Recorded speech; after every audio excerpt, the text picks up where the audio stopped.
we at least know that it's Is working. my sound coming through okay? Yeah, it's coming out good. All right, Good. cool. All right, let me just kind of give it a little second here. And it should populate. Just want to see it happen though. All right, perfect. Welcome back to your favorite comedy finance channel. Don't forget to like, share, subscribe. I have JENNAX. I hope you guys listened to the last tweets. You know, I literally begged her for this interview, and she told me the only way that she would interview me was, or I would be able to interview her, let me say, is if it was like a BYOB, relaxed, chill out type of interview. So I said, okay, perfect. So I got my Versace robe on today. And, she has her wine. I have my, I'm actually doing Crown Coke over ice, and I'm good on that.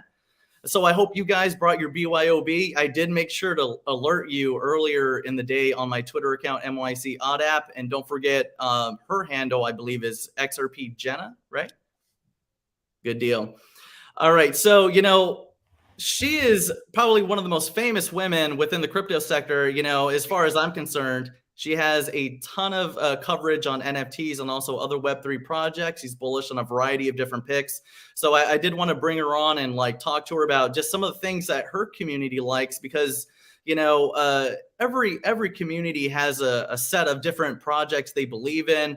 And it's always good to intertwine with each other to figure out, what other picks are out there? What other things should we have on radar or take a look at? So Jenna, what can you tell us about you, and how did everything get started? Let's kind of go from the bottom up. All right, sure. Well, first of all, cheers. Thank you for having me. It's an honor to be here, and I'm so happy I get to talk to you. You're like, a little crypto wizard, so I think that this is great. I definitely have been paying attention to your picks as well. And I'm definitely interested to hear more from you. But yeah, guys, obviously I'm an XRPL slut. I love the XRPL. I Perfect. no shame in my game, guys, at all. Bring up BYOB. We're in. Yes, Cheers we're to XRPL sleuths. One for you guys. Boom. But no, recently I think well, first of all, I think I have every single NFT, one of at least each of them. I have all of the good ones that have been hanging out since waiting for XLS 20D over the past year and a half. So my collection is completely insane. I still love X Punks, but one that I've recently gotten into, and you already talked about regulations.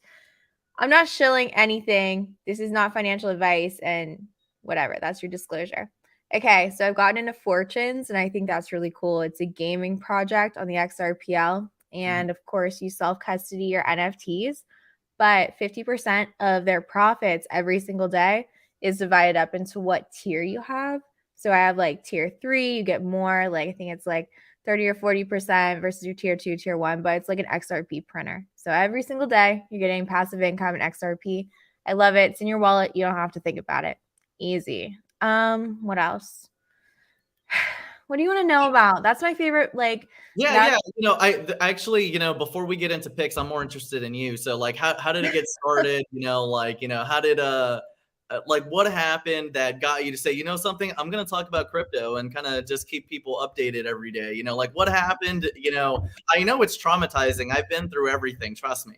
But, I definitely want to hear how everything got started on your side. Oh, well, definitely.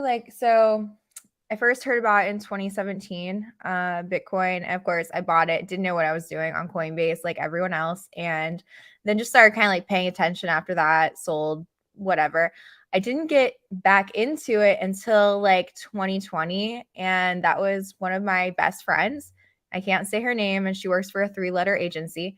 And she got me balls deep into XRP and XLM. And thanks to her, I'm still poor because of that. I'm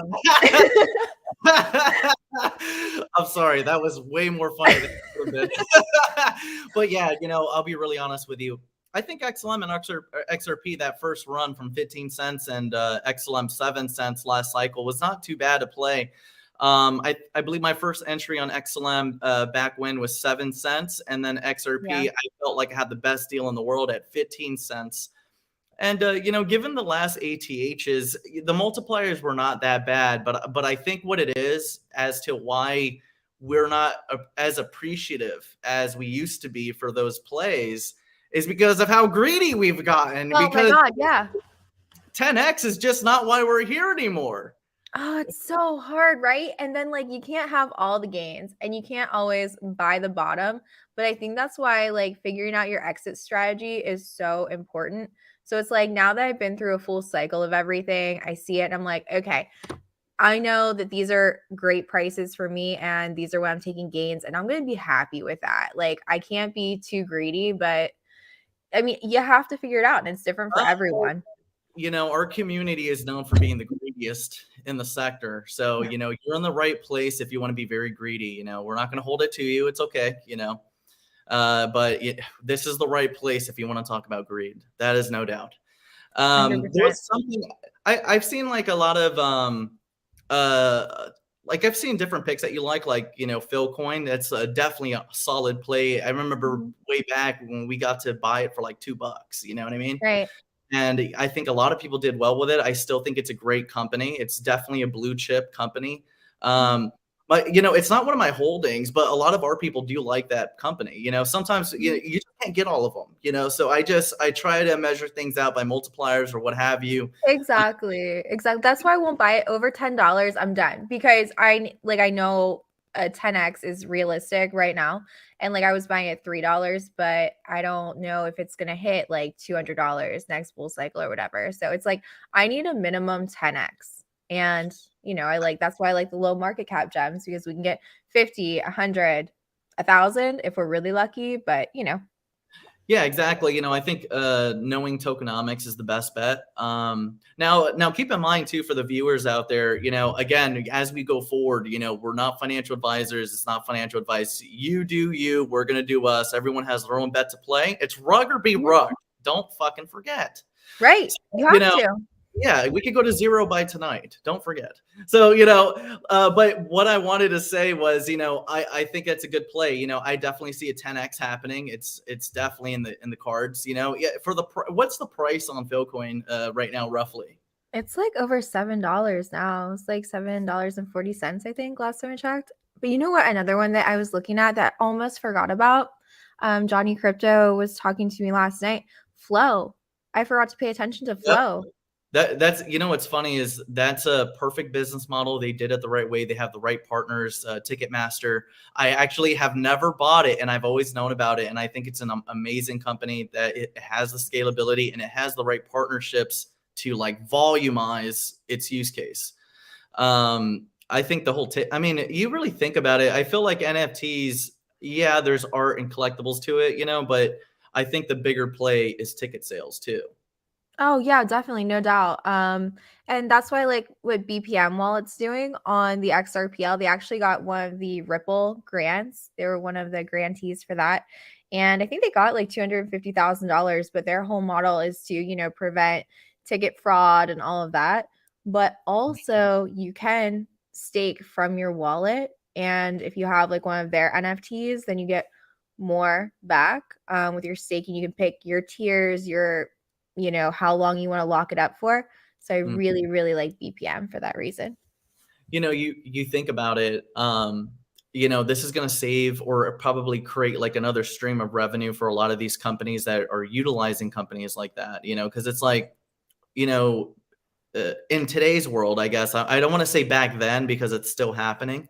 But you know how typically if there's like a Super Bowl event or there's some sort of concert and you have third-party sellers of those tickets, like they'll buy the tickets that they know are going to sell out and then they'll sell them for more money, right? Right. And that's kind of what I like about that company, because if you intertwine both the token, you have NFTs and all that other stuff, keep in mind that those royalties that are going to happen, right? Yeah. For the particular companies that have these venues, and this is why I think it's so valuable, because it's like, okay, well, imagine if, you want to go see Rihanna and the ticket sales are over and now the third-party sellers are selling it at 10x what the original price was. So, now you know, the company could still reap the reward from third-party sellers. And who, you know, I kind of wonder if they're going to start doing that with clothes as well, or like shoes in some sort of way, because they have been talking about like the QR codes on like products and, or I'm sorry, not products, but like clothes, you know? Yeah. I mean, I think everything's going to be tokenized eventually, right? Like that's the world we live in. I just think about for normal people, if they're going to be able to invest in a lot of tokenized assets, if the SEC has anything to do with it, or if a lot of it's just going to be available to accredited investors. So it's definitely wild to watch everything play out, to say the least. Is there like a favorite project for you right now? Like out of all of them that you like? No. Oh my God. No, I can't pick favorites. Like I want 100 different projects right now. Like It is I'm tough. just trying to figure out how to do it. I try to tell people to, you know, not spread themselves too thin. NFTs, you could do it easier because it doesn't have like those crazy. You don't watch NFTs the same way you watch currency. You know, it's just different. When it comes to strategy, NFT, I feel like, you know, clearly the holders are going to be longer holders. Right. And, you know, they're holding them for the fact that they could sell it to somebody else that wants that first edition, or, you know, what have you. You have to have utility. It's utility or art with the NFTs, like 100%. And it has to be something innovative. Like now, you can't just do a JPEG. You know that as well as I do. However, people are getting really crafty now, and there's actually a raffle website which helps people sell their NFTs. Have you seen that? Like you can buy your ticket and but you can sell your NFTs just a little bit above floor price if your raffle sells out. Great concept. I like that. You know, there was another NFT project, and I didn't like, I just happened to run into it. There was a guy, I forget his name. It's like XRP Rick, or I don't know what. But he's a particular viewer. He reaches out on Twitter sometimes, you know, and that's what I really like about our community. I really do try to, and I'm sure you do the same thing, but I try to take the time to talk to individual people, you know, each and every person as much as I can, you know, to develop like a relationship. You know what I mean? Right. You know, here at MYC, like building a network is more important to me. So, you know, I wanted to, I think it was called like looters or something like that. But like basically what it is you could convert or buy it with any like, you know, shit project that was on XRPL. Like, so, you know, yeah, no, but like it's genius. It really is, because think about like how much trash is on the XRPL. You know, oh my God, it's worse than XLM now. It's like, you know, or like how much, yeah, exactly. You know, how much trash is on XLM, or how much trash is on, you know, on ETH, you know. So like to sell an NFT convertible, you know, for any of the trash projects you have, you could get an NFT, and I think they sell them so cheap. But like just the fact that like it builds utility out of things that were once worthless, and because XRP liquidity, the fees are so cheap, it actually allows this company to sell it at like micro dust levels. You see what I'm saying? And you know, and this is literally the first time I've ever talked about it, you know, but I know you're more the NFT side too. I don't typically mess around with too many NFTs, but like I do like it. You know, I like the use case. I'm on the other side. But I just happened to read the white paper on this particular NFT project. I think it was called Looters, like L 002 or 00 TERS or whatever. You know, if you're watching this, bro, you know, shout out to you. You're like, was he high? Like, this is one of his like late nights in his bubble bath, like chilling. Like, let me just see what degen shit I can come up with tonight. Yeah, exactly. You know, but long story short, I felt like it was a great idea. You know, it turned useless shit into something, you know, and the art wasn't that bad. It was whatever, you know. But I mean, it's not like I really looked at it as like major investment. It was just like, oh, that's cool. You know, if I ever have a shit coin, I could, you know, I could get this NFT, you know, I get something, you know. And there's just little things like that. You know, a lot of people think that, you know, in order for a content creator to talk about something, they have to be an owner of it, or they have to be, you know, a token holder of that company in order to talk about it. And one thing I like doing is I talk about shit that I don't even hold. I talk about all sorts of different things because it's like if I see a company or somebody brings up something to me and it's a decent company, I'll take a look at it and I'll agree or I'll disagree. But you're gonna get my honest opinion on it. You know what I mean? Like I always want to, be transparent as possible about how I feel about something, even if I really like the project. It's kind of like, let me throw one at you. Tell me, do you like SHX? Because I think it's a fucking gem. Yes, absolutely. Not only is Tammy hot, but let's Yes. go into the fact that it's a Fortune 500 company. Jack Dorsey, I believe, is on that deal via Square, which is Square is a business partner of SHX. And to be honest with you, I rather buy SHX than XLM because you have to think about it, guys. The best way to make a lot of money, and this is just my strategy. I guess you guys do your own strategy, but for me, I like to utilize the platform coin as liquidity to play with in the DeFi projects. And then I return those multipliers back to the platform coin so that way I could hold more liquidity in that bag or whatever the case. But that's my bank. Every platform is a bank and you utilize those DeFi projects to make some ROI. If the company is good enough, definitely keep a bag, but a lot of that ROI does return to the platform coin, which is the best place for it to go. Because think about it. The whole reason why these platform coins are the layer one scale is because these DeFi projects are creating demand for someone to buy XLM and swap it into SHX. Unless they're buying it on BitTrue or, wherever else it's at, Right. No, they have and I was a little nervous at first, but not too much because I saw they have a whole creators fund that they're doing as well, but their backing and support is completely huge. And of course, IBM and Stellar, and we know that Stellar's in bed with CFTC, so that's perfect, right? So I have zero worries about it. And the fact that not many people know about it yet is great. But when SHX pumps, it fucking pumps. It's so predictable. As soon as it pumps, you have a couple days, you have to take your gains within a day or two, and then it's gonna dump back down a little bit, and then it's gonna stay at the same levels, and then you're gonna go up and you're not gonna come back down to those levels again. But it's so predictable. I love it for that reason. Back in the day when we first discovered XLM DeFi, this was way back when. I'm talking Stellar Term, not Lobster. I know Stellar, yes.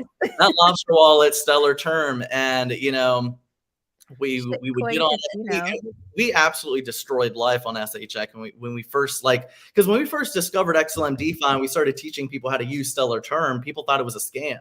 They were like, "Oh, this has to be a scam," and I was like, "No, every platform or every layer has a DeFi sector, it's like Cosmos, you got Osmosis, that's your DEX, ETH, you have your Uniswap, XRPL, there's different places that you could utilize whatever's built on that platform, and we wanted to get that out there because not a lot of people knew about DeFi. It's kind of like seeing what's going on right now. We're hearing about the SEC, tackle stable coins. We're hearing about the SEC, what else are they? They're tackling staking, and every piece of all of this is just an extra sales pitch as to why crypto is so bullish because it's DeFi. You can't be stopped. It doesn't matter. But going back to SHX, we had bought it for decimals because it was nowhere available on any of the centralized exchanges, and that's what's nice about using a DeFi exchange because you could get to some of these. I mean, mind you, it's a little bit riskier because they haven't, there's a lot of companies that haven't proven themselves because they just barely launched on Uniswap or wherever the DEX is, However, it's still a way to be an extra early adopter of a particular project. The risk is higher, but, the reward could be astounding because, think about buying SHX like we did, 4 decimals over of a penny, and it hits an exchange and goes to 8 cents. Think about it. I just can't wait until Amazon adopts crypto. That's going to be amazing. And you have to think about it. People, they're not going to, they might have their own token, which they probably will, that will give them their own rewards and shit like that.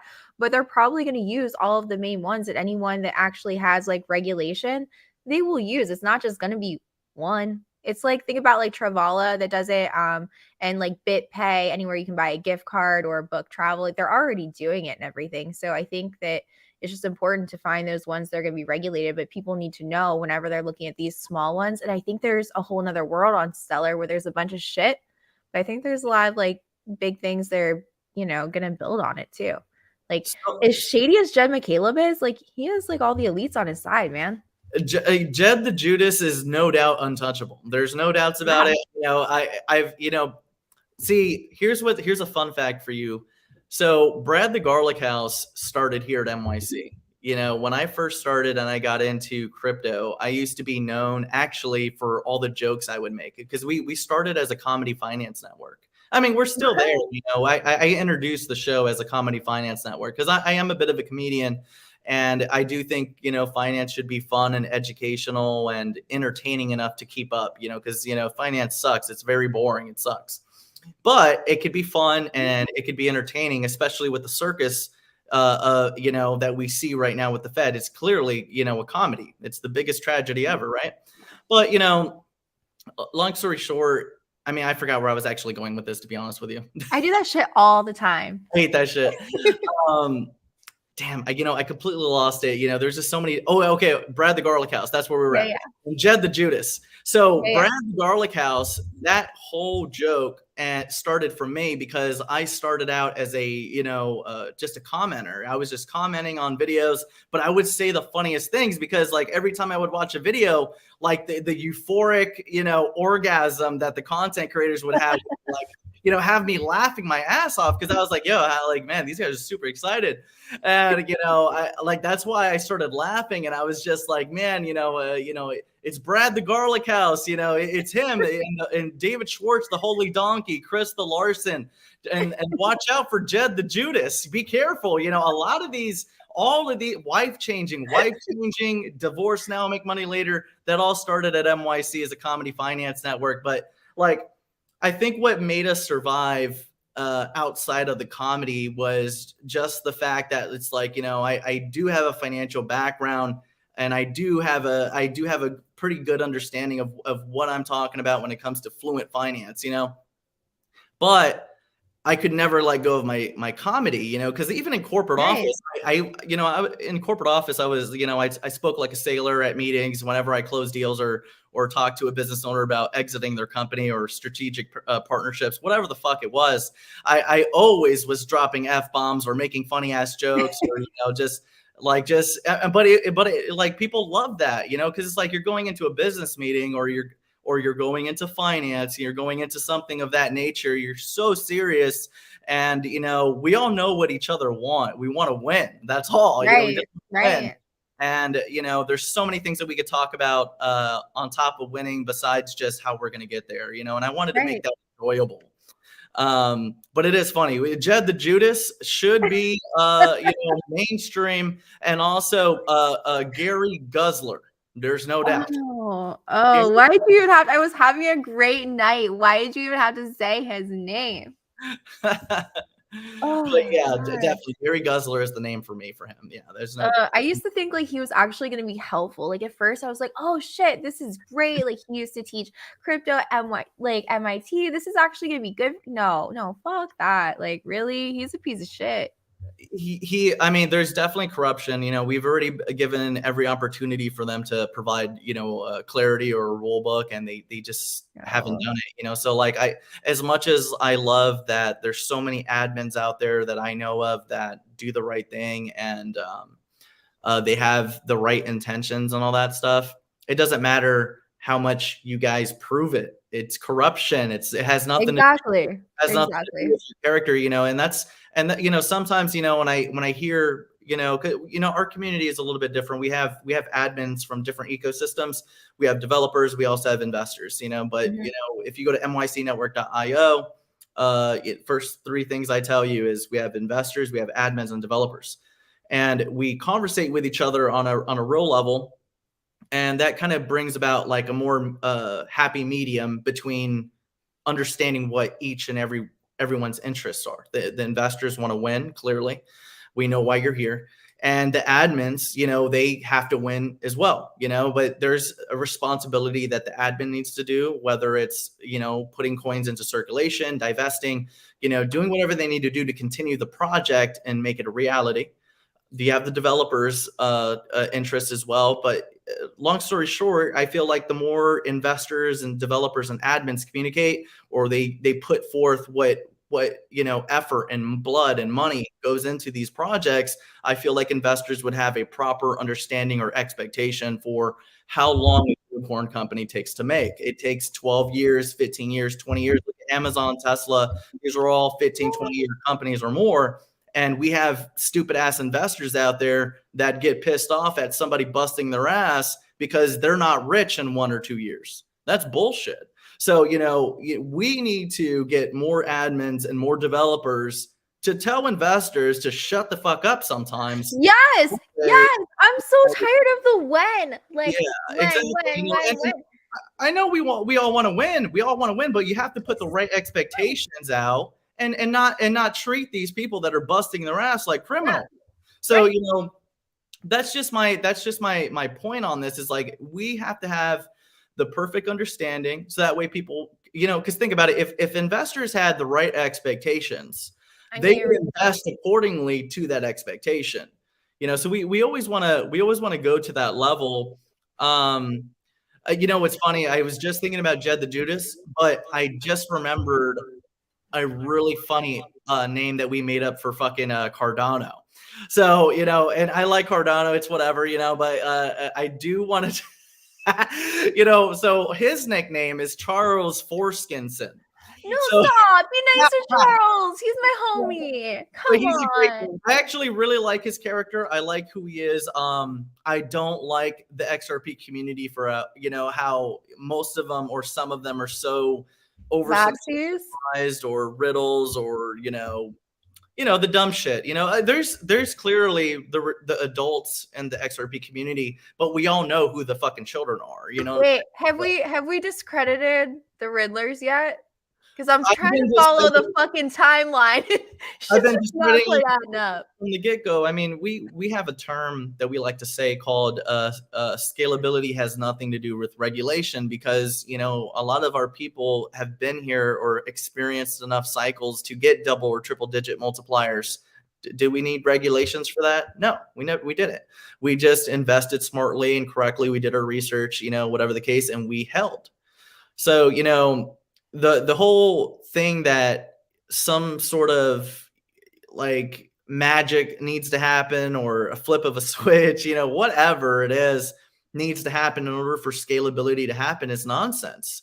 You have to look at the tokenomics. You have to look at the use case, of course, but at the same time, really understand what that use case is. The XRP is a big cap because it's a layer one. It needs to support an ecosystem. And that ecosystem needs to have not a crazy fluctuating price. This is for a massive ecosystem. Will it get to higher numbers one day? Yeah, absolutely, one day. But we're very stop saying that. Stop saying what you're saying. That is 90% of my portfolio. I know. I don't want to hear any of your audience. I don't want to hear any of your shit. I'm either sinking with a ship or I'm going to the fucking moon. So I don't even want to hear it. But listen. So it's XRP or the rope for you. Got it. Look, don't get me wrong. I still see a 10X. I mean, who can't see a 10X in a lot of these picks out there, It's XRP and then it's SHX is my next. But listen, I actually think that after XRP has its reign and everything, I think XLM will eventually overtake it. I know that's a really unpopular opinion. People don't like it, but I think that XLM is actually the chosen one. I mean, what's crazy about XLM, and I haven't shared this with many people, but I believe under Regulation D, it can never be deemed a security because it's a nonprofit organization. And shout out to Charles Foreskinson, because that was the whole reason why he split up from ETH Foundation. Here's what's actually funny: like a lot of these people used to work with each other. A lot of people don't remember, or they used to catch that part of the story. Like, Cardano used to work with ETH and he split off with Cardano in his own blockchain. Tron TRX used to be an ERC20 before it broke off from ETH. Justin Sun used to work on the payment protocol system for Ripple. So that's Tron. And who else? You got Jed the Judas. He also worked there. We could look at a variety. We could look at a variety of these, different characters, but they all more or less came from the same place. They just saw the opportunity that they could decentralize themselves and create their own shit, and they did. But I do think it's worth it to know just these cool fun facts, because it makes you realize like why they're so successful. Like ETH is going to be hyper successful, Cardano is going to be hyper successful, Tron is going to be hyper successful, XRP is going to be hyper successful. You know, and it's because a lot of these projects, I mean, a lot of these guys all work together at some place. Like, you know, people, you know, when they think about Ripple, they only think about Brad the Garlic House and Chris the Larson, you Right. know, David Schwartz the Holy Donkey. But you know, nobody remembers. Yeah, Nobody. not allowed to say You that. know, Ryan. I think his name is Ryan Ruger, and then also Jed McCaleb. So Jed McCaleb and Ryan Ruger, I think his name is, sold Ripple to Chris, or I'm sorry, Chris Larson and Brad back in the day. And here's another cool fun fact on, you know, this whole Ripple, you know, connection here. Bluezil, the advisor on that board is Ryan Ruger, the creator of Ripple on Bluezil. They actually used to have Ripple used to use Bluezil for their security protocols, and I mean, clearly they're friends still, but like at that particular time in 2017, 2018, they were working with each other. A lot of these companies that, you know, are, you know, quote unquote dinosaurs, have really just been developing over a long period of time, and that's what's sad about investors that associate development with price. You know, the price has nothing to do with the development. There's so many things going on, and a lot of companies that take 5 to 8 years to make the platform that they need to get to the next level, you know? And I think that's why investors need to understand that if you think that your company or the position that you're investing in is worth so much money, what makes you think that a unicorn company is going to be made in 1 or 2 years? You know, if you're looking for ROI from investing as an early adopter in a unicorn company, okay, well, let's take a look at all the unicorn companies out there. They're all 15 or 20 years old, and you're bitching at somebody because you're not in a Lambo in 2 years. You know, so these are certain things that I think that, you know, we got to get out to the vast majority of crypto investors, and this will help. I feel like the full circle. This will help a lot of people, including content creators, because I feel like, you know, what's happening right now is stifling to not only the sector but also to people that just want to talk about crypto.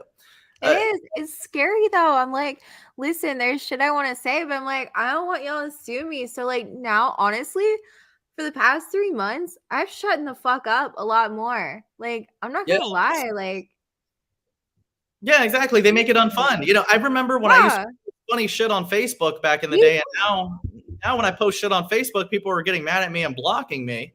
You know, and I really don't give two shits. It doesn't matter to me. I've been blocked and banned off. I mean, we were banned off YouTube for 8 months at one point, you know. So I mean, at this point, guys, fuck off. I'm still here.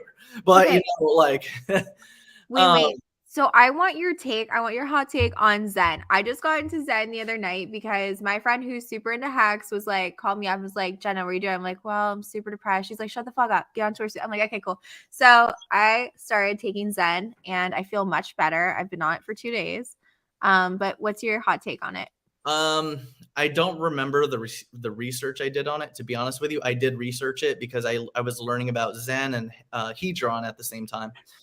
And I don't remember being bullish on Zen. I actually remember feeling not too good about it, but I will have to rekindle it. Or if you could show me real quick, I would love to hear the form. I don't remember. Oh, no, I had no idea what the fuck they were talking about, but it sounded great at the time, right? I just remember looking at it. I was like, no, this is not good. So I like the idea, Hedron, but like the admins need to put so many more tokens into circulation before I start seeing true stability in it. So I think it's a long-term play because they're on like it's multi-chain. I think there's like 10, 12 different chains that's on.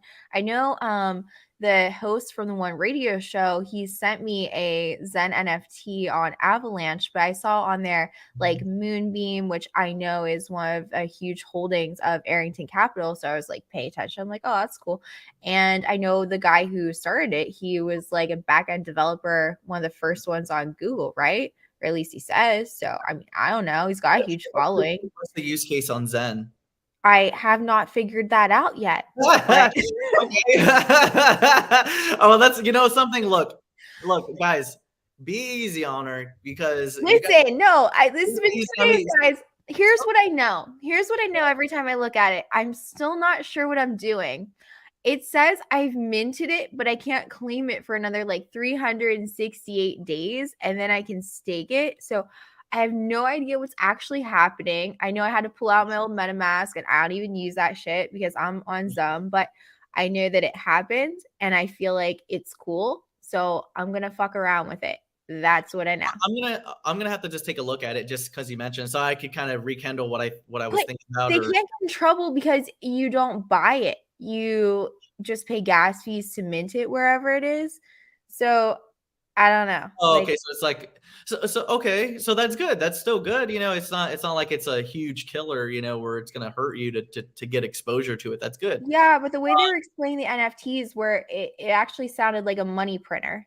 Like I remember it and what they said, and I was like, oh, that sounds good. So that's what I know. Was there a token? Was that helpful? Like a token associated with this, though. Yeah, there's a token and there's an NFT. Okay. Maybe I was looking at the token and I wasn't looking at the NFT. Maybe that's what it was. You know, for me, it could be shit. I mean, it could be. I don't know. Well, you know something? That's why these motherfuckers need to do their own research. God damn it. Right? Yeah.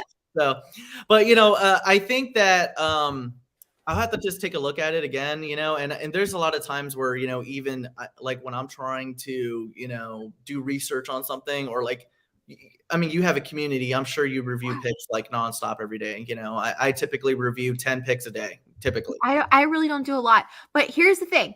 I got to tell you, they have, you know, as well as I do, it doesn't fucking matter. Community is everything. Look at fucking Floki. Look at Doge. You could do fucking shit, but community is everything. I'm telling you what, I was like, hey, unfortunately, you were so correct on that. Like everybody was like so welcoming, so nice. Do you know that they even played me the Creed song in their fucking Twitter space with arms wide open? I hate Creed, but that's their Creed. And I know it's funny, haha. Yeah. But like it was really cool. But their community is insane. That's everything. That's what fucking matters in crypto. And if you're within regs and you have a strong ass community, you're good. Yeah, I'm paying attention. I always want to give every project that benefit of the doubt and the credit, because, like, I mean, unfortunately, we saw Dogcoin. It has no business model. It has literally nothing tied to it. But the community is committed to the currency, and that's what it takes. Unfortunately, you know, as much as people want to, you know, break apart what's what and, you know, whatever. But at the end of the day, what creates a successful currency, that no matter, you know, if the SEC or the government or anybody, it doesn't matter what anybody thinks. If a community supports a currency, that's confidence, and that confidence is transcended in the value of the token. So, you know, unfortunately, you know, as much as people want to disagree with what's a shitcoin and what's not a shitcoin or a scam or whatever the fuck, you know, at the end of the day, it's about community. If you have a community that supports that particular currency and it keeps rolling, it's alive, as far as I'm concerned.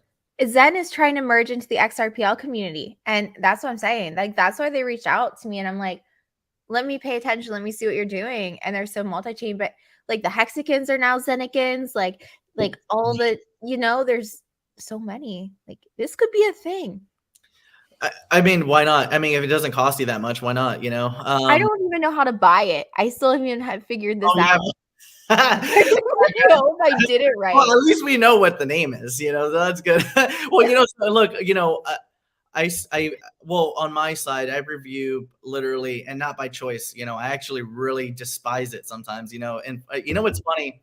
So, you know, we made we built OddApp from scratch. You know, so that OddApp is something our community built from the ground level up. So now OddApp is available on both, you know, Apple devices and also Google devices, or whatever the case. It's subscription based, so that's what sustains the app. And we don't. Would you give me a free subscription for like a month for coming on your show? Because you did a guest star with me, I'll send you whatever money that you need to spend to do it. Okay, so it's 23 USD a month, you know. But anyways, long story short, we built this because we wanted to get away from people, you know, mining data and doing all these other things, you know. and we wanted to have a private, secure, and encrypted place, you know, and that was kind of like the whole point of trying to branch out to do our own thing too. And that's just another example of you know, community and what it takes to continue building an entire ecosystem. And sometimes it starts out with you know, just a seed, you know. So it's always good to see how far we've come, and you know, all the development and stuff like that.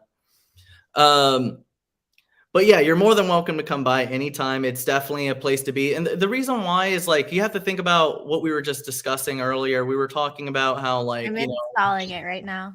yeah, like Facebook, Facebook has all the issues it has. Twitter, you know, you're censored and there's a bunch of nonsense going on, and like, you can't talk the way you want to talk because you're too busy worried about like, okay, you know, do I have the right amount of disclosures and disclaimers and all that stuff. And when you sign up with OddApp, you instantly, you like, when people are going in, and this is kind of what I hated about like Discord. I hated about like, everybody was always trying to be like, you know, gotcha, you know, like always trying to be like shitty. Like you run into trolls, you run into people that you don't even know if it's a kid on the other side. Like you run into, you don't know who you're talking to. You like, there's no security features. You know, you don't need a phone anymore for Discord or Telegram. You got hackers, you got people getting swatted, you got dumb shit going on, and people don't have a safe place to be. So, you know, for us, when we created the app, we created off of that demand to find a place that we could talk the way we want to talk without having to feel like, you know, every fucking time we talked about something, I have to put out a disclaimer. Like when you sign into OddApp, everyone is already signing terms of service, you know, like, hey, no one's a financial advisor. No one is like, you're here and we're going to learn, we're going to have a forum to talk and be cool and all that stuff. And you know, it's just a better place to be today. And I'm happy you brought this up earlier. How Sir, wait, I'm on the first page, sir. I know what you have to say is important, but it says full name. Do I actually have to put in my full name and KYC, or can I put in J Sizzle? No. That you could put whatever name you want. You can put whatever name you want. The only thing that we do is like, you know, since like you're going through a payment system, we'll know who the person is on the other end. But we don't take that data. We don't sell it to anybody. There's nothing that we do when it comes to monetizing your data. We don't even collect it. So I can give you my rap name. I don't actually have to give you my government name. Correct. You know, stripper names are okay as well. You know, street aliases, anything like that is fine. You know, basically at the very, like, if you go to the app store, it instantly tells you we don't take your data, we don't harvest it, we don't sell it or anything like that. You know, we do identity tether, but that's only like through that payment system back end. So it's not like no one's going to see that or anything like that. That data is not sold or anything. It's just like common process simply because you're using Apple Pay or Google Pay or whatever. But, you know, again, this stops robots from being in our forum. You know, there's no robots and there's no scammers and shit like that, because if they are trying to do stupid things and something does go wrong, then it's like, okay, clearly we could find this person if we really need to find this person. You know, like Discord doesn't have those security measures. It doesn't have encryption. What's funny is like for those of you that have logged on to OddApp, or you can't gain access to OddApp and you're tied up to you're tied up to a public Wi-Fi, let's say, or let's say you're at work and you tie up to Wi-Fi and you can't access OddApp. Okay. That is the reason why you can't access OddApp when you're on, let's say, an employer's Wi-Fi. They might have a firewall, and that firewall is because my app is encrypted. And because they can't look at your data and because they can't look at your text messages, they won't let you on that app. So you should understand that when you're connecting your phone to your company Wi-Fi, they're looking at everything that you're doing on your phone while it's on Wi-Fi, because that's part of the service. Mm-hmm. So, you know, we're entering into a time where crypto investors or crypto and developers or admins are afraid to live out their passion and talk about their passion. And that's wrong. So, you know, with OddApp, we want to have a safe place, a secure place, but also a place where people could be themselves and really tell each other about, you know, what I can tell people go fuck themselves and show whatever I want. Exactly. You know, and we want to do that. Like when you sign up, like the first thing you sign up and you're doing all that stuff, it's like, you know, you're immediately signing off on a disclosure. Like, all right, you already know that everybody's not a financial advisor. Everybody could talk and just be censorship free. They're doing their thing. You know, of course, if you're being a complete like dumbass, you know, like don't get me involved in it. I don't want to have to, you know, but customer service is me. Okay. I have my dev team. My dev team takes care of the maintenance. We just renewed our contract with them. It's going to go live on Monday. So if you guys have experienced any errors or bugs or anything like that, you know, consider it resolved coming this week if you are running into any issues. But long story short, you know, we have our dev team, they take care of everything back end, and customer service is me. So, you know, if people run into an issue, you talk to me and I'll take a look at everything or whatever. But, you know, the whole reason why I brought this up now that I remember is because of DMs. Okay. I do like 5 or 10 reviews plus every day. And when people create software or they create apps like social media apps, I don't know if you guys notice, like on different Twitter, Facebook, Instagram, TikTok, they all try to make it more or less the same with the same features and stuff like that. With OddApp, I actually took away features because I feel like less is more. Because, you know, you think about it, if I get DMs about a review on a particular pick and I see that it's a scam, or let's say I say it's a good pick, right? Only me and that other person are going to get to know about that conversation, not the community. So when I developed OddApp, I didn't do DMs on purpose because I fucking hate DMs. So for those of you guys that are in any sort of communication with me through DM, I just want you to know I don't like it. I hate it because it actually gives me more work to do, because I rather have community communications. Because let's say typically, like whatever your question may be, maybe you have a question about a pick. Maybe you have a question about how a wallet works. I'd rather answer that to you in front of everybody, because chances are there's like 5 or 10 or 20 people that got the same question. You guys may not know that, but I do. So that's why when I developed OddApp, I had no DMs. It was just group chat. That's it. So that way everybody could get the same data at the same time without somebody saying like, well, Dion, you didn't tell me that part, but you told guy, you know, but Dion, you know, all that dumb shit you guys do that, you know, but again, you know, these are just little things that I do that are innovative that, you know, people don't realize because they, you know, they don't notice the difference. But trust me, everything I did on that app was for a reason. Oh my God. Somebody already registered my email. Which one of you fuckers already like put my email in? I don't know. I don't know who it was. I don't know. I'm trying to register it, but I can't. I swear I never did it before. What was? Well, I don't want to tell you what your email. Listen, we'll talk about this later. Yeah, we'll figure it out. The devs will help. Well, maybe you try to sign up earlier. Who knows? I might have clicked it 3 times. It's all right. We'll just probably me. It's probably me. We'll do that. But does your brain ever hurt, like, honestly, from being so brilliant? Because, like, I really respect what you're doing, and you bring a really cool vibe to the space that I think is so needed. You know, I just want to be as real as possible and just kind of tell people exactly the way it is. You know, and I kind of want people to stop, you know, making the space lame. Like, yeah, you know, it sucks sometimes. Like, and people are depressed. Like, it's a fucking bear market. It's gotta suck. You want to ride those highs, bitches. You gotta ride those lows. Get over it. It's the same thing as doing drugs. Like, come on.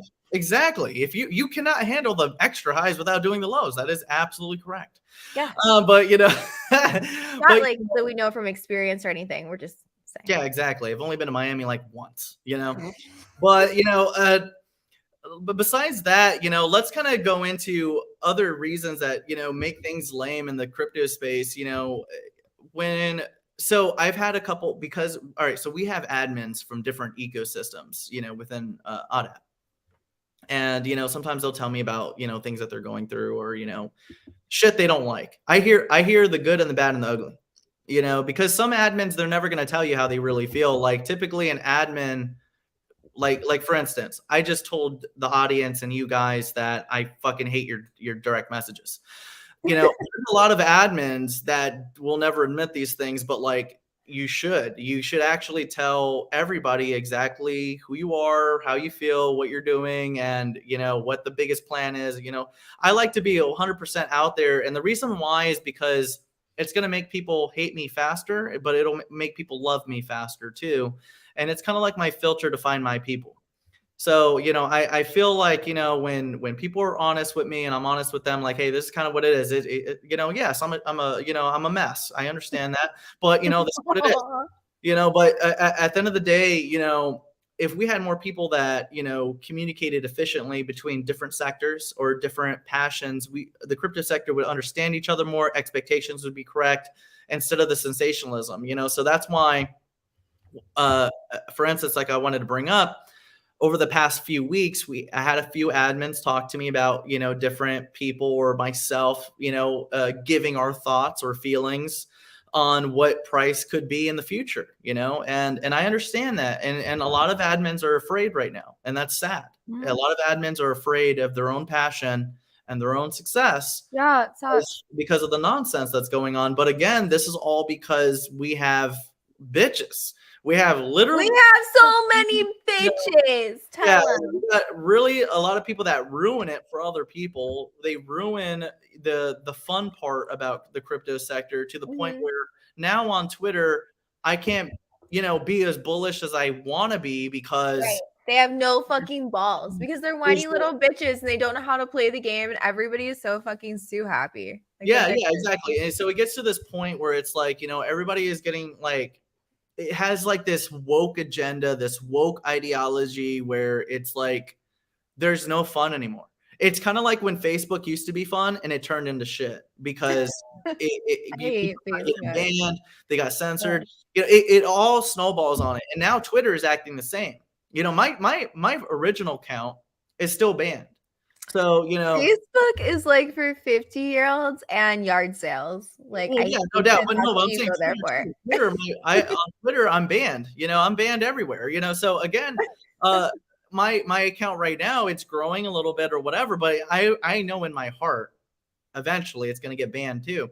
You know, because I say a lot of shit because I really, you know, well, I have a patriot side of me, but you know. We don't want to talk about full sweeps today, but you know, long story short is these woke agenda, these, you know, little pussies out there have gotten to the point where they've ruined it for other people and having fun and actually just giving their opinion on things, you know? So even now, you know, because I got those complaints from the admins, I mean, they weren't complaints. They were just like, hey, Dion, you know, can you stop acting so bullish? No, you know? and it's the people that lost like $50 fucking to a couple thousand. Listen, I fucking bought the top of EMAX. I was like, yo, I'm throwing those $1,000. That was my worst mistake of my life. I'll own that shit.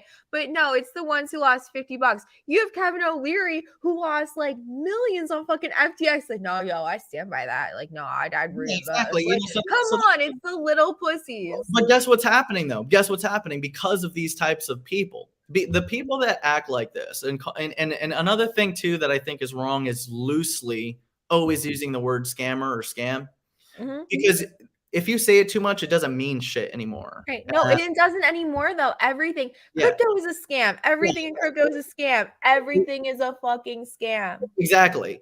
So that's why I'm like, you know, it gets to the point where it doesn't mean anything anymore. And, you know, at some point, you know, people just got to like stop being lame, you know, because now, because I've heard of those things and like, I don't want, see, and what's sad is like these particular admins, they're listed on Coinbase and they are seeing, one of them is seeing a 2X and one is seeing 50% plus on his token. But because people are bullish and the token's going up in value, he's over there shitting bricks because he's worried about Gary Gensler. So, you know, I blocked him. Yeah. But that's what's sad though. That's what's sad though, because they're scared of their own success. And that's the problem with some of the investors that we got out there, you know? So, you know, for the veterans that are out there in the crypto sector, you know, we need to set a lot of these people straight. We need to get the expectations right, but we also need to get people in their place to understand that you shouldn't be making the crypto sector now into just a courtroom versus what it used to be, because it used to be fucking fun. You see? So, you know, because I got those complaints, I'm not going to be on Twitter as much. I'm not going to talk on Twitter like the way I used to, because now I'm like, okay, if this place is going to get lame, like the way Discord did. You made your own party. Like, it's cool. Yeah, exactly. So that's why I was like, okay, so I'm gone. So that's why I was like, okay, well, if Discord's going to be stupid, I'm going to get all this nonsense, I'm gone. If Instagram is going to get retarded, I'm gone. Facebook, I'm gone. I've already deleted everything except Instagram and Twitter, and that's it. But eventually, when we start adding features to OddApp to replace the services that some of these places provide, I'm not going to need anybody anymore. We're just going to work on OddApp, and that's it. But that's the point, though, because I would have not needed to go this far if it wasn't for the fact that we had all this nonsense going on in these other apps. You know, I'm not a mega whale like these guys that can afford to create these giant apps and steal your data and sell it. I have a different model that's subscription based, but I'm not selling your data. Listen, you know, I've had 3 fraudulent transactions on 2 different bank accounts this week. I have so many different bank accounts because of this reason, because I'm in crypto and I'm not retarded. And I cannot believe, and it's like funny because I literally live like, I only put in the bank what I absolutely have to live.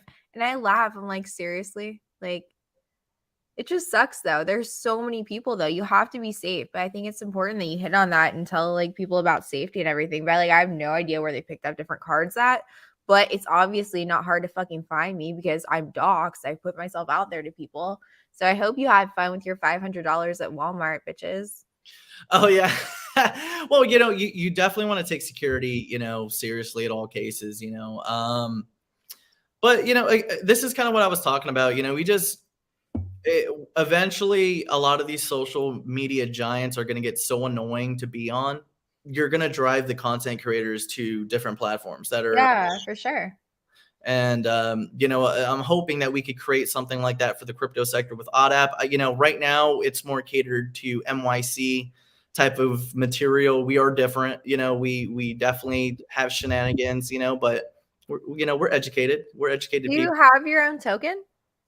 You know, we have started a few of them where I kind of feel like maybe one day they could be something. But until we get to the right level, I feel like, you know, it's not worth talking about just yet. Okay. What chain did you start them on? Well, we have different projects that I would like to get further on. You know, we like MYC. Well, it's like, well, it depends. It depends on different partners, you know, because it's like we have MYC, we have different partners, different ecosystems we work with. But we're just not there yet, you know. And in fact, like I don't even really try to amp up anything until we're ready. You know, it's like right now we have a lot of people that ask for money without developing a product. We have a lot of projects out there that, well, think about it. You know, Polkadot is one of them. Yeah, but you need to like have something developed. You need to bring something to the table though before you're gonna. I feel like if we could do an integration with a token for something like OddApp, we could definitely make it into something great. In fact, I feel like if you were to get on Web3, right, and you were able to access the app, because right now, like think about it right now. Right now, I'm like a slave to Google and I'm a slave to Apple, because I have to run on top of them. They're the platform, right? You know? Okay, well, you know, what do I have to do to create my own platform? Because we want to go Web3. Everything is going to be Web3. So to get to Web3, we have to run our own stuff on our own servers. You know, we have to have a way where we're not having to run on Amazon servers or, you know, what have you. So that's kind of why we want to get to this other aspect of things where if we could fully decentralize and we could be complete, then it's something to talk about. Okay. Wait. Okay, so I have to stop you there because you like say so many things. I need to break it in chunks for like people like me. Okay, you talked about decentralized. Can I ask you, do you believe that in buying into Bitcoin, like dollar cost averaging into Bitcoin, or do you say no, fuck that, there's higher ROI elsewhere? So yeah, I don't like Bitcoin whatsoever. I haven't bought Bitcoin ever. Oh my god, me either. No, I've never bought Bitcoin. you know, for me, I feel like, you know, I don't care what the sentiment is. I don't care what the community is or whatever the echo chamber is. Like, I look at the multipliers first. I always look at the growth to risk ratio. If the growth is going to supersede the risk, then I'll get into it. A 10x is not healthy for me. I have to see a 50 to 100x multiplier in order for me to jump in. God, you are an adrenaline junkie. Well, you know, a lot of people have witnessed me, Love it. you know, hold double to triple digit multipliers. And Beautiful. because, you know, I want to make sure that if we are going to take the risk, and clearly crypto is volatile, you know, all cryptocurrency, all tokens, they can go to zero overnight. In I fact, love it though. Isn't that fun though? I think it's fun. yeah, it can be if you're on the right end of the stick, you know, but again, I like it. I love the pain. over 95% of projects in the crypto sector fail. Okay. Over 95% in, you know, regular startup companies, they fail. So, you know, I think every investor should really look at these companies and understand that the probability of you failing is very high. When you're a venture capitalist, you pay for the volatility with reward, right?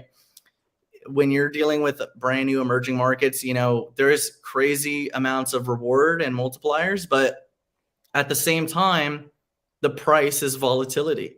And if you're not ready to handle volatility, then there's no way you're going to survive the crypto market. I just tweeted you. You're one of the coolest people I've met in a long time. I'm super happy to be here, but I had to just tweet you. Sorry. I'm listening. She's like, personality. Great. Cool. Yeah, no, seriously, like the space lacks that, but you have that. You have that extra factor and you're like mad smart. So super cool. I can't trade either. Like I feel like you're a trader and you do all that stuff. I can't do that. I'm too ADHD. I forget what the fuck I'm doing on the daily and I'm impatient. So that mix is horrible for trading. I just have to keep accumulating. That's me. Every now and then I'll fuck around, like get on Mexi and do like a long on like SHIB or something, but only when I know it's time. Other than that, I can't. I can't do it. Well, you know, I'm not a day trader. I like holding things. I like holding them long. And the reason why is because the only way you're going to get double or triple digit multipliers is if you could hold, you know? So like, for instance, a lot of our positions right now are about 1 to 3x above entry. You know, we could go over a few, you know, I want to talk about ABT, BLZ, and pork. It's not pork, but I think about pork because it's funny. PRQ. Yeah. King Alexander came in my Discord and was talking about it, and he's my homie. And I was like, yeah, okay, check it out. So I got some, and he was not wrong. So, ArcBlock is a real Web3 project. And the reason why it's a real Web3 project is because there's no single point of failure. When you have a single point of failure of whatever, like for instance, when you get a product, you own it, you know? Mm-hmm. But typically you only own that product as long as that company is in operation, correct?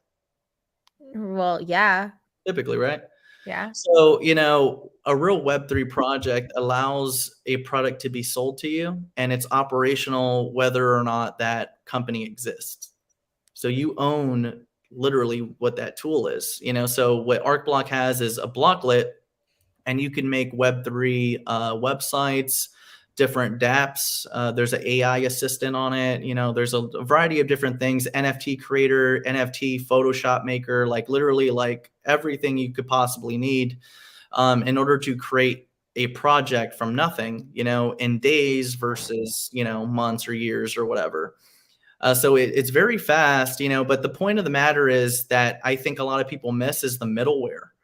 When you have a company that allows other companies from different ecosystems to utilize tools in and out of other ecosystems without needing to migrate, that is a game changer because a lot of our investors and a lot of people within the crypto sector have experienced extreme losses. I'm talking 100% losses because of migrations. So, you know, the fact that we have a company that provides tools or solutions that other ecosystems could use without the need to migrate and burn investors is astounding, because now you have a tool that's blockchain agnostic. It has true interoperability. You have revenue split programmability. So, this is a different type of blockchain. I take a look at it. I look at it as blockchain 3.0. ETH 2.0 blockchain is more like smart contracts, but with ABT, you have the 3.0 aspect. You have a blocklet that's blockchain agnostic. You have revenue split. So for instance, when you sell an NFT, or let's say I'm sure you've looked at a variety of companies or projects that have an NFT and they take in a sale, and that marketplace is only tied to one wallet. They sell 10 items and the money goes to one wallet, correct? Yeah. Typically. Okay. So with ArcBlock, it has the ability to revenue split upon transaction. So if you take in a sale and there's 5 developers, the sale gets splits at transaction into 5 different wallets versus into one, and one person having to manually send it out. So this is a better way to pay people without the need to manually do something, because that's a stress point, right? If you're the admin of a project, an NFT project, let's say, and you sold, 10 of your NFTs, and 2 of those NFTs, you had 2 other developers that needed help. So you need to split all that revenue, 3 times, so every person's getting 33.33% of whatever that transaction is. Instead of you having to manually send it to developer 1, 2, and 3, which takes time, right? Upon transaction, the blockchain will split the revenue for you automatically. So it'll go to you automatically, and then to the other guy, and to the other guy automatically, versus you having to do it manually. Okay. So remember those people where you were like, I hate the people that are like, when? Okay, hitting the button. So how long of a play are we talking with BLZ and PRQ and ABT? I'm measuring my ROI, or, my ladders by 2025. Right now, the dollar is collapsing. Last year we were at about 114, and now we're down to about 103. I do not think it's going to stay there for a variety of different reasons, but let's just start with the fact that Jerome said that we're projecting inflation for the rest of the year, and he's going to expand the balance sheet within 6 months. So, I don't think we're actually going to get to that deadline. I think the dollar is going to crash beforehand anyways, but at the end of the day, the dollar is still going to probably be, I want to say 75 cents by 2025. So if the dollar is draining, you have to hedge your value in assets. It doesn't matter if it's real estate or crypto. You have to hedge that monetary value into your assets while the dollar is draining. So if you're American, okay, if you're a trader of USD, right now the value of your dollar is 103.88. It is best for you to utilize that max buying power now versus waiting a year, 2 years, because by the time that happens, your dollar is going to be 10 to 20% less powerful for buying an asset. So these assets are actually going to go up in value. In fact, when you guys are taking a look at the DXY or the USD index, you'll notice that the dollar is going up in value. And typically the rule of thumb is assets go down when the dollar goes up, right? Well, that's not happening right now. What's happening right now is the dollar is going up in value and the assets are still rising. That's an indicator that we found bottoms in the crypto sector. And I know the bears are going to sit there and say silly things like, well, the stock market's crashing and all these other picks are crashing. Well, what gives? Well, because those are saturated items. They were saturated stocks, overvalued crypto tokens. They're going to zero, or they're going to be substantial losses from where they're at now. There's new emerging tech called Web3, and every project that's predicated on a Web3 is going to be ballistic. So this is the new next emerging market, and that's why you guys are watching ABT, Jasmy, PRQ, Bluezil, Dragon Chain stay hedged, or they're rising because they're new emerging markets instead of you guys being in these bubbles on Web 2 projects. Wait, okay, so back it up. You spilled so much fucking alpha there. Okay, so Dragon Chain, where do I pick that up at for one? Well, that's going to be on KuCoin or Uniswap if you were to go get that. Okay. And it's 433 million coin cap. It's hybrid solutions. It's a Web3. You could code in any language. Cosmos and DOT, I want to say, are probably the second most futuristic. Well, I want to say the third most futuristic blockchain right now. What's the current price of Dragon Chain? I think it's about $0.015 right now. Fuck yeah! Did you just hear him?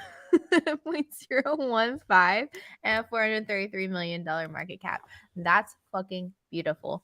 Now, my other thing for you is you were just talking about real estate. What do you see happening in the real estate market, especially in like Florida area? Because that doesn't follow the rest of the trends. So what do you think is gonna happen?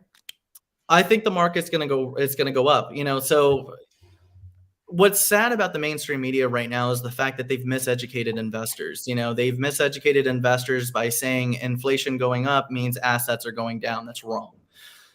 The reason why assets were going down last year is because we weren't actually experiencing an inflationary environment. We were actually experiencing a deflationary environment.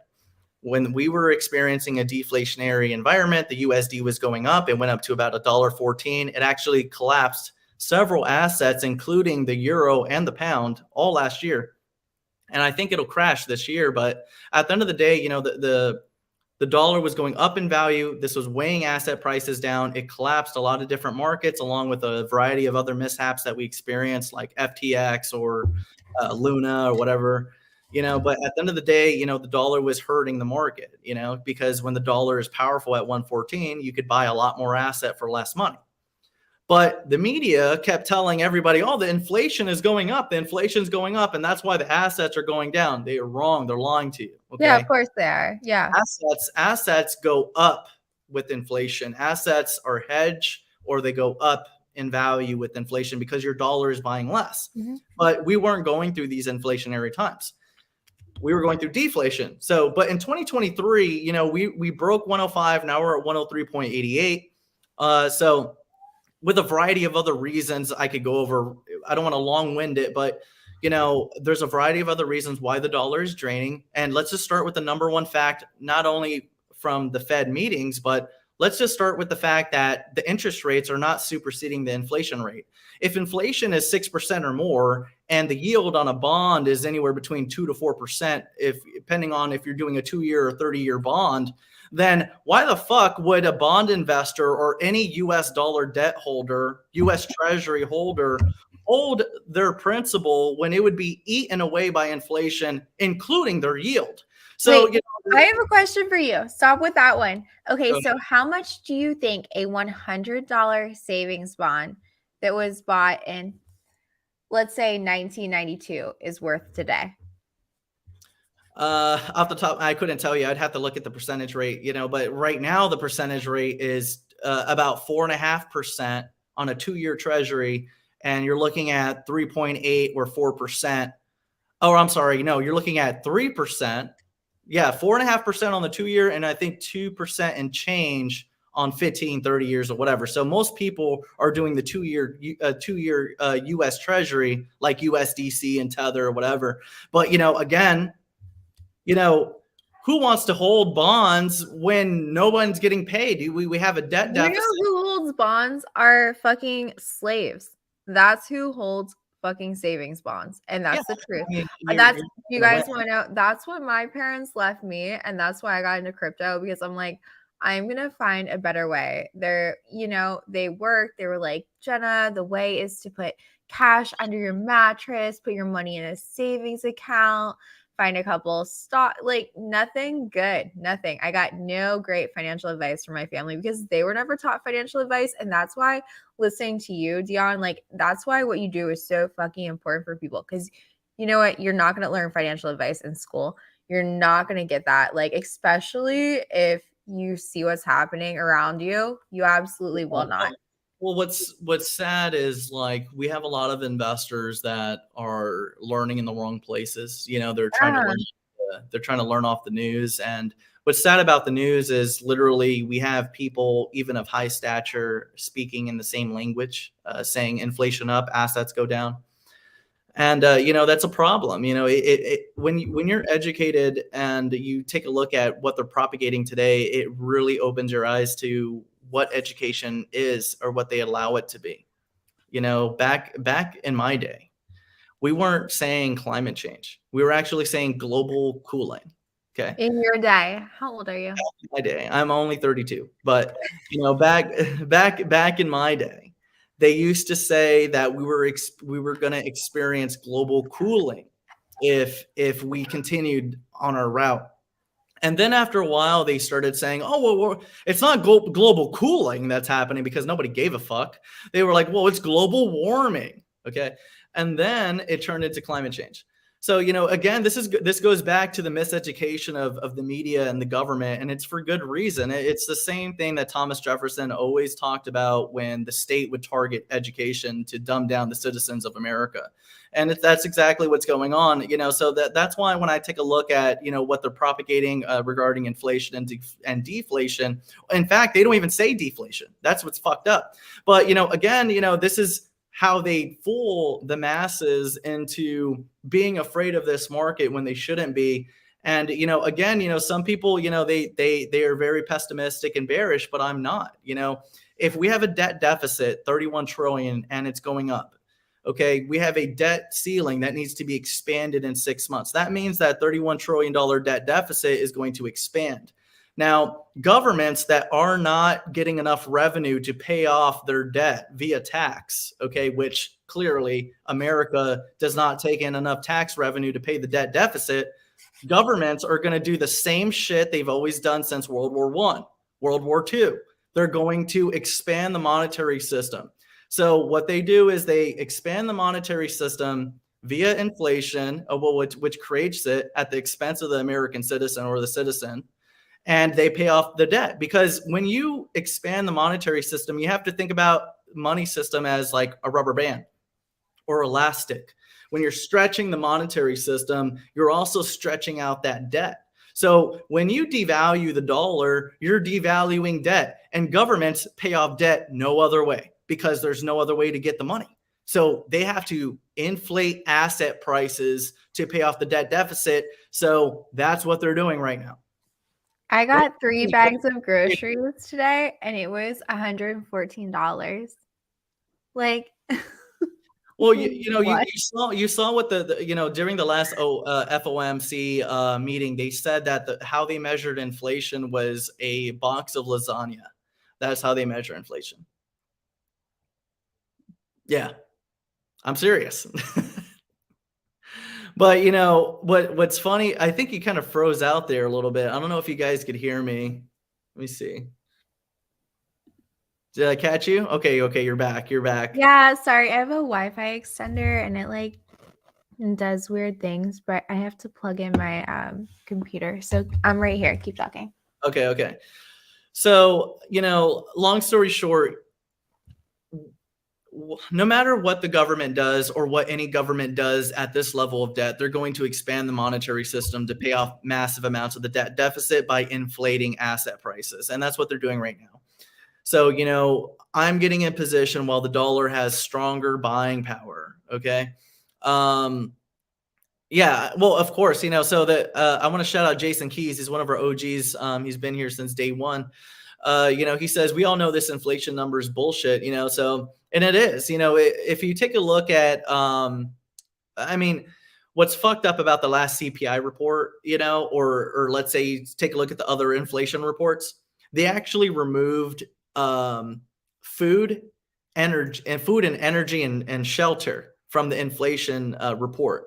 And literally, those are all the things that inflation really hammer on. What? So, that's your living. That's your day-to-day. Yeah, so they're actually manipulating the way they report on inflation now, and they're and this kind of goes back to what I was saying. The governments or the states, they usually misrepresent or miseducate how things are reported or talked about in order to change perception of where they're at.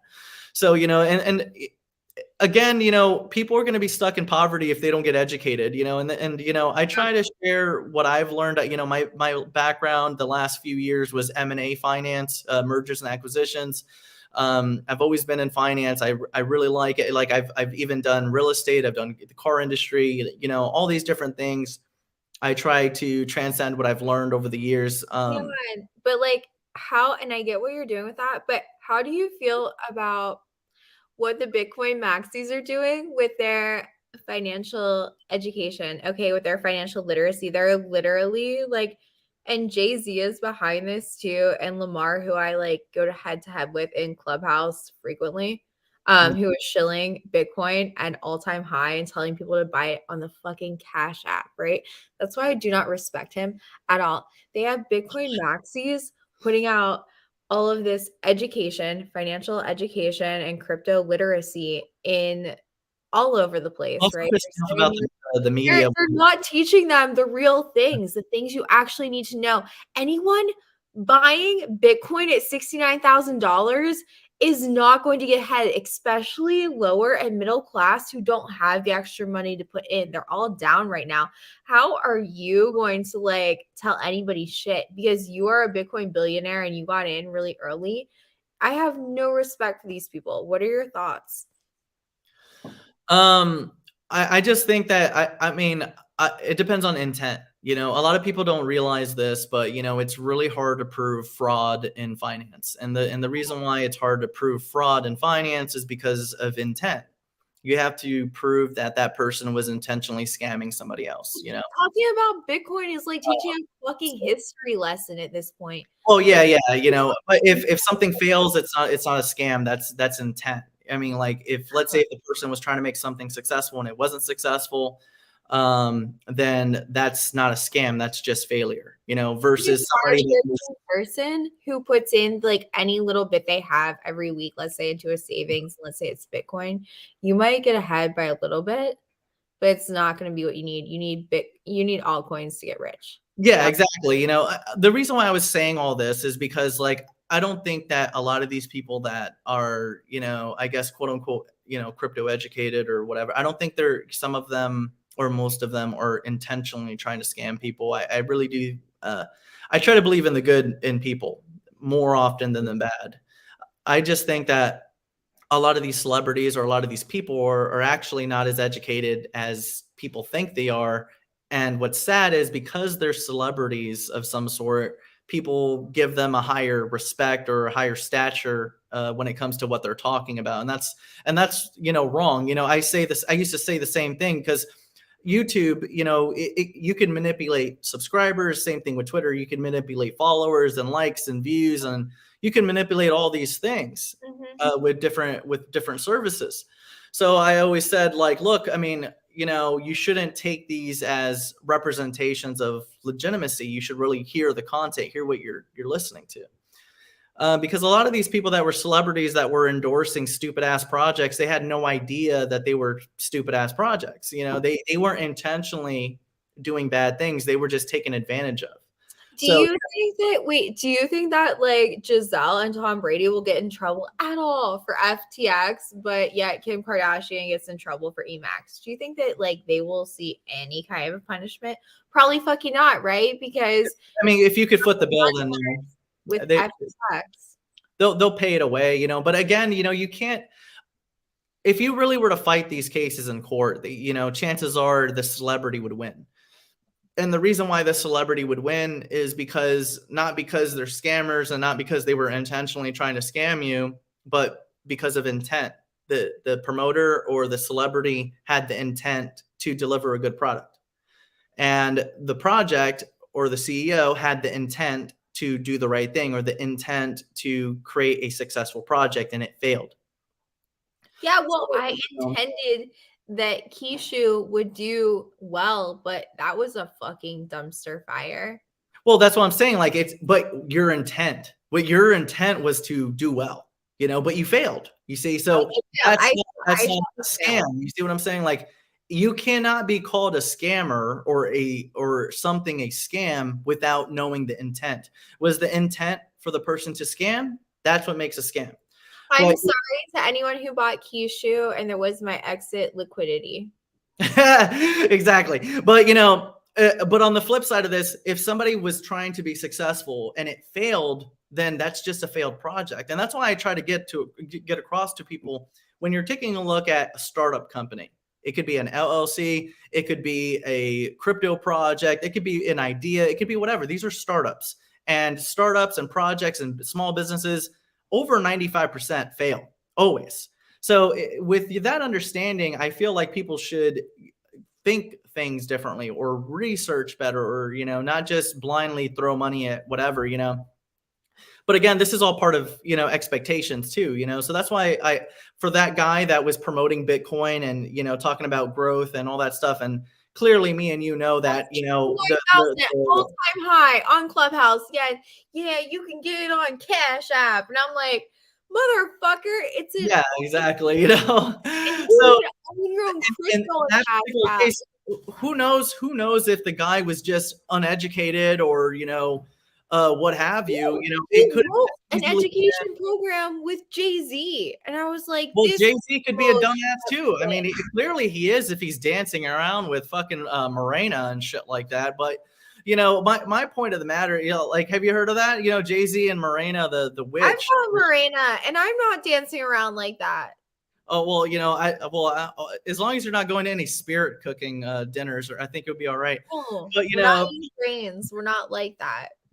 Yeah, but what I'm trying to say is, like, he probably is just miseducated or whatever, but I would not buy Bitcoin on Cash App, or you know, self-custody is always key. You should be able to buy Bitcoin and send it to your ledger, or send it wherever you want to keep it, you know. But again, a lot of these celebrities are stupid asses. They don't know what the fuck they're talking about. You know, that's what I'm saying. Like, just because somebody's a billionaire doesn't mean they know what they're talking about. You know, they just got money, you know, so that's why. You hit briefly on like metaverse shit and everything, and like the people who actually own venues in the metaverse where celebrities or even indie artists will perform are gonna make out in fucking bank, and they can do that. Like, if you own Red Rocks in the metaverse, if you own any of these like venues, you're gonna do really, really well. I mean, well, I've done a little bit of NFT buying here and there for stuff like that, for metaverse buying. The one of them that I've always kind of liked was Super World. And Super World seems pretty cool. There's some sort of Facebook connection with it sometimes. It's something I bought on the whim a couple years ago or so, like that. I don't know if there's going to be anything one day, but, you know, it literally has a virtual map of the world, like literally any, like a Google Maps, like anything that you could find in real life, like your house or whatever, it'll populate in there. And when you buy that virtual piece of property and you tether that to the VR set that's coming eventually, you'll be able to see advertisements or avatars inside that space that you bought. So for instance, at the particular time that I bought this NFT, I bought Universal Studios. I bought No, you didn't. That's my favorite fucking place. Stop. Yeah, no, yeah. Well, that's yeah, my favorite place in the whole world. I'm a roller coaster guy, so I like that, you know. So that's my favorite place. Yeah, so I ended up buying like the front entrance where people walk in. What? So if in the future that this app gets adopted or whatever the case, I can actually put a virtual billboard of MYC at the front entrance of Universal Studios. And, you know, if Universal wants to buy it from me, they have to give me 100 ETH if they want it, you know? So, you know, we'll see what happens. If it goes mainstream, I'll make them buy it, you know, because if they don't buy it, they will end up seeing a lot of funny shit in their Universal Studios. So yeah, no problem. Yeah, like I'll make it so obscene that they'll need to buy it. I have zero doubt that you will do that. We'll see. I mean, well, you never know. You never know. That's one of the places. What other company we were looking at? So I like Bluezil for that reason. They're GameFi. They're running on Cosmos. It's a 500 million coin cap. And I like Pavel Baines because his background is M&A, and he's done different business deals similar to what I'm used to. So I know for a fact he's smart. He probably knows how to organize a business model and things of that nature, which he has. He has storage. He has the NFTs. He has the games coming out, decentralized. And, you know, he actually did a deal for VR chat. I don't know if you've ever heard of that game, VR chat, but that is basically a virtual world where you can put on a headset. You could put on the Oculus or Steam VR, I had an Oculus, but my ex-boyfriend, he took it with him when he left. What a douche, you know. No, So such a douche. It was like my Christmas present. he couldn't just give it to you. No, like he literally made a point to take it with him when he left. Like I can't use it. Now I have to go get my own. It's terrible. I know, it's a bad situation. Well, you know, if all it cost you was a virtual headset, I think it's a good deal. So I think so too. Like I'm not mad about it. It could be way worse. But another one I like is Jasmine. You know, if you were to get it underneath the penny, I mean, we got it. Well, first call entry was I think 0.0029. Right now it's 0.0073. But you know, to get it underneath the penny, you're still looking at almost a 1.5x per penny. So, and I honestly, personally, I feel like Jasmine will probably do anywhere between 30-40 cents this coming cycle. are you sure it's Jasmine, not Jasmine? Or Jasmine, whatever, don't matter. I mean, I don't know. I just feel like. I've heard people say Jasmine, but I just say Jasmine. So whatever. What is it though? I don't know. Oh, we'll have to do research on that. Okay, I don't care. I just like if it's good, I'm down. Another one's Parsec. I got in at 8 cents. We're at a stabilized 2x now, 17 cents. So that's nice. Web3 data analytics. That's good. We went over Dragon Chain. Another one is LCX. LCX, or I think LCX and ICP are getting mainstream attention right now. So I do think that they'll do well too. I'm not a holder of them, but you know, I think they're going to do good. I think ICP will finally give people ROI because I was one of the silly ones that bought it at the top. Did not have a good time. I bought the dippity dip, and I still lost. So, you know, and besides that, LCX is definitely a more of a beast pick for me. I'd rather buy LCX than buy ICP, to be honest. The multipliers are there. You're looking at a 10x almost per dollar, and it's getting a lot of I would say attention.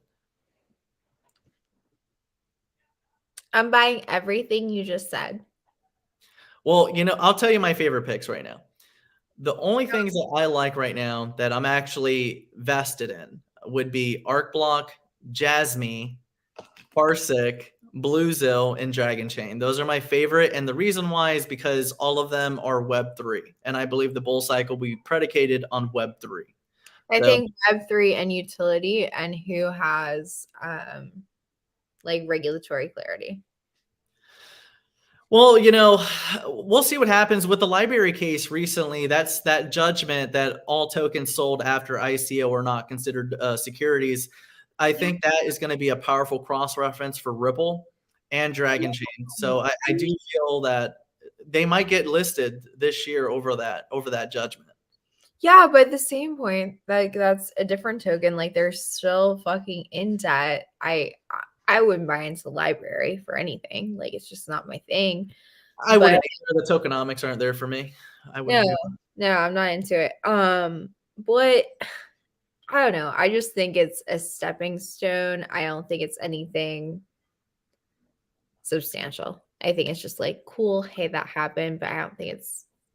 Yeah. No, well, like it's a historical case. There's no doubt about that. Yeah, you know? yeah, definitely. And I'm glad they did that. I'm not going to buy the coin. There's no doubts. I'm never. Me either. Yeah. But you know, the ones that I would consider buying over this case would be Solo and Dragon Chain. I'm not interested too much in Solo anymore. The teams just